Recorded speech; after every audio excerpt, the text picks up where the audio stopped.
Mr. President. Senator from Minnesota. Mr. President, I rise in support of passing the bill that's on the floor. That's the SAFETEA-LU Technical Corrections Bill. When you look at the bill that is of the magnitude of the SAFETEA-LU bill and its extraordinary importance in our economy, there are bound to be some drafting errors and issues, and I'm glad that we are taking the time to correct these errors so we can continue to strengthen our national infrastructure and our economy. As a member of the Environment and Public Works Committee, I applaud Senator Boxer's leadership on getting this bill to the floor. This bill is a step in the right direction as this Congress focuses more and more attention on our national infrastructure.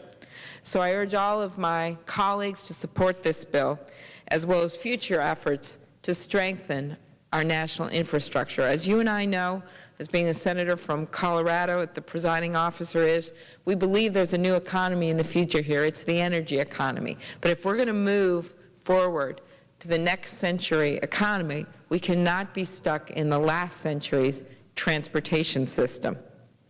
I believe that when you invest in infrastructure, Mr. President, you invest in the American economy.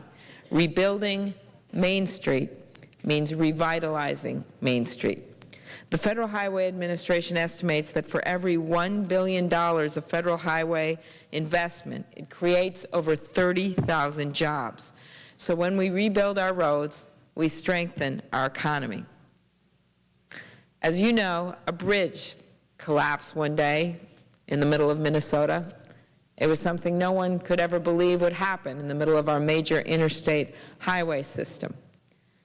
As I said that day, a bridge just shouldn't fall down in the middle of America, especially not an 8-lane interstate highway, especially not one of the most heavily traveled bridges in our state, and especially not at rush hour in the heart of a major metropolitan area, and especially not in my front yard. As you know, Mr. President, as you've seen the area of that bridge was only 8 blocks from my house.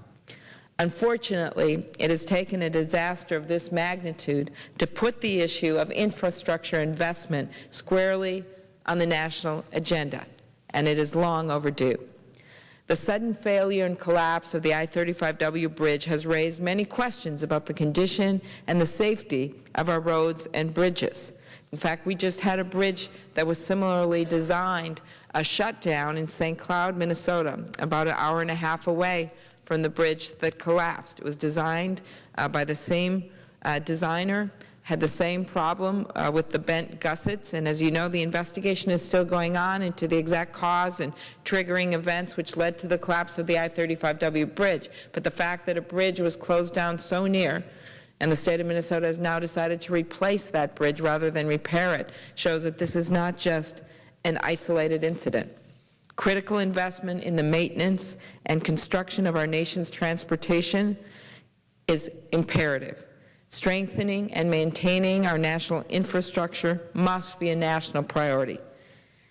At the moment, our priorities are not in the right place. We spend $12 billion a month in Iraq with no end in sight, but have bridges fall down in the middle of America.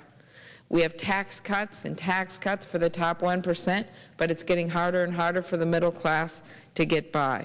We need to better prioritize our national spending. A robust, well-maintained, up-to-date highway system is vital to the continued expansion of our economy. It is, in fact, an essential driver of our economic prosperity. As President Kennedy once said, building a road or a highway isn't pretty, but it's something that our economy needs to have. And nowhere is this truer than in rural America. In Minnesota, the relationship between highways and the economy is really most obvious in our rural areas. Transportation is absolutely essential to their viability and to their vitality.